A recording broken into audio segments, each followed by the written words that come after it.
दुश्मन जिंदा हो जाएगा, फिर से हमारी हार हो जाएगी, राम की सेना में जान आ जाएगी। तब उस समय कालनेमी ने कहा, प्रभु हमसे नहीं होगा। क्यों? रावण ने कहा, क्यों? कहा, तुम अन्यायी हो, अत्याचारी हो, दुराचारी हो, पापी हो, तुम्हारा साथ नहीं देना चाहिए। उसने तलवार निकाला रावण ने, कहा, कालनेमी तेरे जिस्म में मेरा खून है, तू मेरा है, तुझे इसीलिए हमने पाल के रखा था इतने दिन।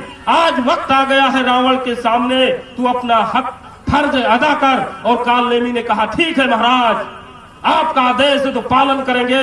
और वो कालनेमी क्या किया, रूप धारण करते करते जाकर के वहां कुटिया बनाया, जय श्री राम जपने लगा।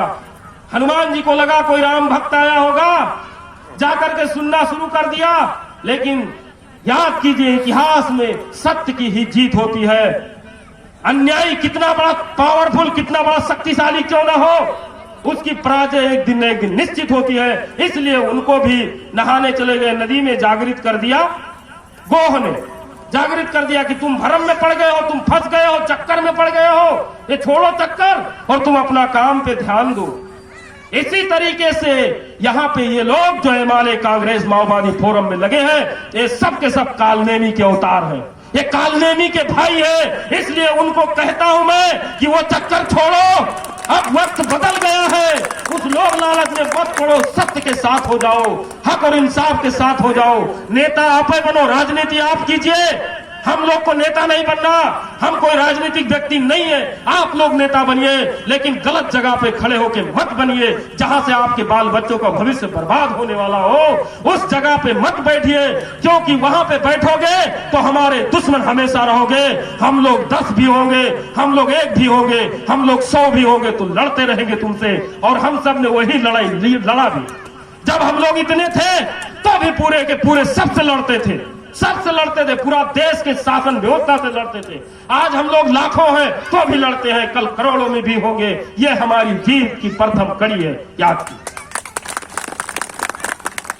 मुसलमान भाइयों, तुम कम नहीं हो, बिरयानी पे मत बिको। अब बिरयानी पे खा खा करके पूरा अपना ईमान बेच डाले, और जब ईमान नहीं तो मुसलमान क्या? कैसा मुसलमान? सिर्फ दाढ़ी रखने से मुसलमान होगा? कुर्ता पैजामा पहनने से मुसलमान होगा? याद कीजिए, राजनीति इस्लाम का हिस्सा है। कोई मौलाना गलत साबित कर दे तो मुसलमान आके मेरे तलवार से मेरी गर्दन को भी काट सकता है। राजनीति इस्लाम का एक अंग है, एक हिस्सा है। लेकिन वो राजनीति कैसी होनी चाहिए? वो राजनीति होना चाहिए इहदिनस सिरातल मुस्तकीम सिरातल लजीना अनअमता अलैहिम गैरिल मगदूब। अच्छे लोगों के साथ हो जाओ, जो लोग तुम्हारे बाल बच्चों का भविष्य अच्छा करे उनके साथ मत हो, जो हर हमेशा सितम और कहर नाजिल करे, जो कहर ढाए। अब बताइए, ये कांग्रेस हिमालय माओवादी फोरम वाले क्या आपके बाल बच्चों के साथ में कहर नहीं ढाया? इसी 12 जिला में मेरा एक मुस्लिम भाई आंदोलन में शहीद हो गया, तो जब वो शहीद हो गया, मर गया, उस रणभूमि में मर गया, उसके बाद में ये शासक वर्ग उसके मुंह में पेशाब तक फेर दिया। बताइए, हमारे साथ जुल्म नहीं कर रहा है? जब इराक में 12 नेपाली मारा गया पहाड़ी, तो हमारे देश में काठमांडू में, विराटनगर में, इसी भैरवा में मस्जिदों में आग लगा दी। बताइए, हमारे कुरान को रोड पे फेंक दिया। क्या ये लोग जालिम नहीं है? कौन सा आपका ये अपना बाप है? बताइए तो। यदि आप इहदिनस सिरातल मुस्तकीम को नहीं मानते हैं तो आप मुसलमान हो ही नहीं सकते। आप कितना कुछ भी कर लीजिए, आप मुसलमान हो ही नहीं सकते। तो इस हद से अगर देखा जाए तो क्या हिमालय और माओवादी फोरम में राजनीति करने वाला मुसलमान भाई मुसलमान है? नहीं है, वो गद्दार है, वो मुनाफिक है। और याद कीजिए, मोहम्मद रसूल अल्लाह ने मदीने में मस्जिद में बैठ करके कहा कि लोगों, एक ऐसा समय आएगा जो मुसलमान के नाम पे मुनाफिक पाओगे। कहने के लिए तो अपने को बहुत बड़ा मुसलमान कहेगा और ऐसा करेगा कि लगेगा कि ये बहुत बड़ा मुसलमान का सबसे बड़ा रहनुमा यही है, लेकिन वो मुनाफिक होगा। और मुनाफिक की बख्शिश कभी हो ही नहीं सकती। वो दुनिया में भी रुसवा होगा, कल कयामत में भी मेरा चेहरा वो नहीं देख पाएगा। वो मुनाफिक होगा, उसकी बख्शिश नहीं हो पाएगी। याद कीजिए, जो मुसलमान हिमालय कांग्रेस माओवादी में लगा है वो मुनाफिक है, मुनाफिक। उसको हम मुसलमान कह ही नहीं सकते। यदि मुनाफिक नहीं है तो हमारे लिए जो चाहिए क्यों नहीं दे रहा है? आज डाटा उठा के देखो तो मुसलमानों का पर कैपिटा इनकम प्रतिदिन प्रति व्यक्ति आए देखिए तो दलित समाज से भी कम है, 0.02 है मुसलमान का पर कैपिटा इनकम। आज मुसलमान को जो है सरकारी सेवा में देखो तो 0.002% भी नहीं है। आज सेना में देखो तो 0.001 भी नहीं है। बताइए आज सरकारी कार्यालय सब में देखो तो 5% से लेकर के 3% भी मुसलमान नहीं है। हालांकि 5% से 8% तक मधेसी है, लेकिन मुसलमान वो भी नहीं है। लेकिन आज विदेशों में देखोगे तो सबसे ज्यादा मुसलमान भरा पड़ा है। वहां पे भेजा जा रहा है मुसलमान को।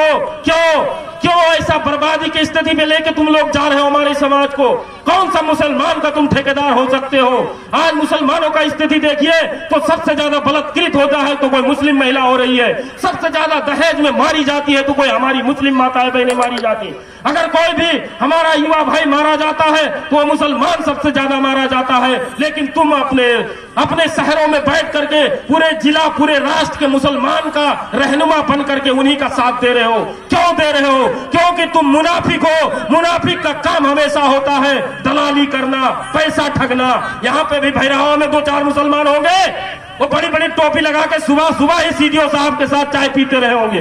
उनसे जो है फंडिंग लेते हैं, पैसा लेते हैं मुसलमानों के नाम पर। लेकिन आम मुसलमान को ये बात ही नहीं मालूम है। जिसका हक जो होना चाहिए वो हक नहीं मिला जाता है। मुसलमानों याद कीजिए कि मैदान जंग में अगर वहां पे भी कोई संपत्ति मिलती थी उस समय में मुसलमानों को, तो सबको समान हक से बंटवारा किया जाता था। चाहे उसमें 1000 आदमी हो, 500 आदमी हो, लेकिन सबको समान दिया जाता था। यहाँ पे कौन मुसलमान को कोई सम्मान हिसाब से दे रहा है? सब लूटने में है। और करबला का मैदान तो जीता जाता उदाहरण है तुम्हारे लिए। क्योंकि करबला के मैदान में यजीद ने कहा था, हुसैन तुम सब चीज ले लो, धन ले लो, दौलत ले लो, जितना पैसा कौड़ी ताज तख्त सब ले लो, लेकिन मेरी हुकूमत को स्वीकार कर लो। केवल एक ही शर्त रखा था, एक ही। लेकिन हुसैन ने उस समय में कहा था, यजीद तू गलत है, अन्यायी है, अत्याचारी है, शराबी है, जुआरी है, हम तेरा साथ दे देंगे, तुझको अपना राजा मान लेंगे, तुझको अपना हाकिम मान लेंगे, तो ये दुनिया से सत्य और न्याय, हक और इंसाफ मिट जाएगा। हम कभी तेरा साथ नहीं दे सकते, चाहे हमारा गर्दन भी तू क्यों न काट दे। अपने 6 महीने के बच्चे तक भी मैदान करबला में कुर्बान कर दिया, लेकिन यजीद की हुकूमत को स्वीकार नहीं किया था। आज हम लोग क्या कर रहे हैं? उन अत्याचारियों की हुकूमत को सिर्फ नहीं, उनका तलवा चाट रहे हैं। एक आ जाए टोपी लगा के सब खड़े हो जाओगे, दाई नमस्कार, हजूर नमस्कार, आओ हाँ बसनू तब को लाइक के चाहिए कह के पहले ही फरमाइश कर देते हो। बताओ, ये व्यवस्था को जब तक अपने दिमाग को परिवर्तन नहीं करोगे तब तक आप अच्छे लोग नहीं बन पाओगे।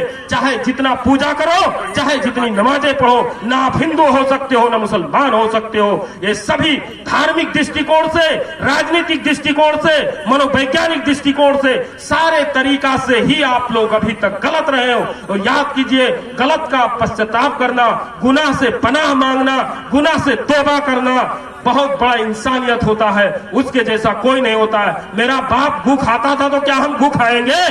अरे जब नहीं जानते थे तो हम कांग्रेस में थे। अरे नहीं मालूम था तो एमएलए का चमचागिरी करते थे। नहीं मालूम था तो माओवादी फोरम के लिए जान भी दे दी है। लेकिन जब मालूम हो गया तो इसके नजदीक भी नहीं जाना, क्योंकि गलत चीज के नजदीक भी जाओगे तो तुम उसी में गिनती होगे, तुम्हारा शुमार उसी में किया जाएगा। इसलिए मुझे आशा है, विश्वास है कि आप लोग इतने अच्छे लोग हैं, इस मैसेज को फैलाइए और उन लोग को भी कहिए कि जनमत पार्टी जब आपके लिए अपना घर आ गया है, रोड आ गया है, तो तू एमएलए फोरम राजपा भाजपा से क्यों राजनीति कर रहा है? ये तुम्हारा है, आकर के यहाँ से राजनीति करो, समाज को बदलो, अच्छे लोगों को बताओ, हमारे बाल बच्चे का भविष्य सुनिश्चित करो। आओ, तुमको ही हम नेता मानने के लिए तैयार है। और इन अत्याचारियों को हमने दिया, लिख के भी दिया है उपेंद्र जी को, ये महान ठाकुर को, ये जितने मधेसी लोग हैं इस सब में लगे, लिख करके भी दिया गया। भी नेता आप हो, आप राजनीति करो, हमसे मतलब नहीं, लेकिन अच्छे जगह पे बैठ करके करो जहां से हमारा भविष्य सुनिश्चित हो सके, हमारे लोग को कुछ मिल सके, हमारा संवैधानिक हक हमको मिल सके। लेकिन ये लोग नहीं माना। इसलिए मुझे विश्वास है कि आप लोग जरूर कोशिश करेंगे, प्रयास करेंगे और अब आइंदा ऐसी गलती नहीं करेंगे। इसी विश्वास और आशा के साथ मैं अपनी बातों को ही विराम देता हूं। जय मधेश, जय जनमत।